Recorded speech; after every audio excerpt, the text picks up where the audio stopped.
ভারী বৃষ্টি আর ভারত থেকে নেমে আসা পাহাড়ি ঢলে তলিয়ে গেছে ব্রাহ্মণবাড়িয়ার আখাউড়া স্থলবন্দর। পানি উঠেছে আশপাশের অন্তত 10টি গ্রামে।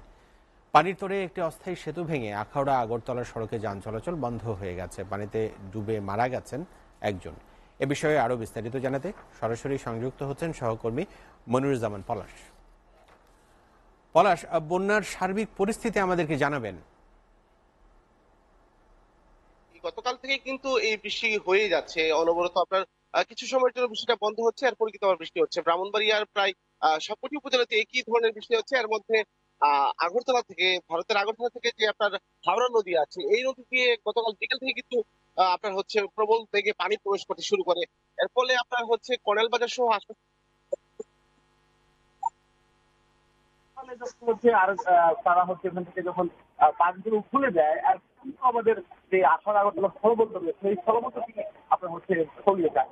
এর পাশাপাশি স্থলবন্দর থেকে বেরিয়ে আসার পথে একটি বেইলি সেতু রয়েছে যেটি সংস্কার করা হচ্ছিল, সেইখানের যে ডাইভার্সন রোড ছিল সেই ব্রিজ এবং সড়ক দুটি কিন্তু পানি ওখান থেকে সরে গিয়েছে এবং এর ফলে আখাউড়া স্থলবন্দরের যে রাস্তা রয়েছে আখাউড়া আগরতলা যে সড়ক সেই সড়কে কিন্তু যান চলাচল বন্ধ রয়েছে।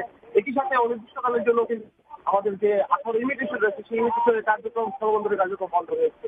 আমি যদি হতাহতের কথা বলি, এই পানিতে হচ্ছে ইতিমধ্যেই কিন্তু একজন নারী যিনি অসুস্থ ছিলেন তিনি প্রাণ হারিয়েছেন। তিনি তার ঘর থেকে বেরিয়ে গিয়ে তিনি এই প্রবল পানি তলিয়ে যান।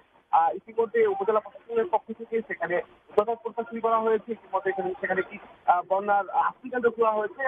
স্থানীয় 20-25টি গ্রামের লোকজন কিন্তু সেই আশ্রয়কেন্দ্রে আসতে শুরু করেছে। তবে এখন কিভাবে বৃষ্টি হচ্ছে, এখন কিন্তু আমি এই ঢাকার বাসায় নিয়ে যেগুলো লাইভ করছি, এভাবে যদি বৃষ্টি চলতে থাকে সেক্ষেত্রে বন্যা পরিস্থিতি কিন্তু আরো অবহিত হওয়ার আশঙ্কা রয়েছে।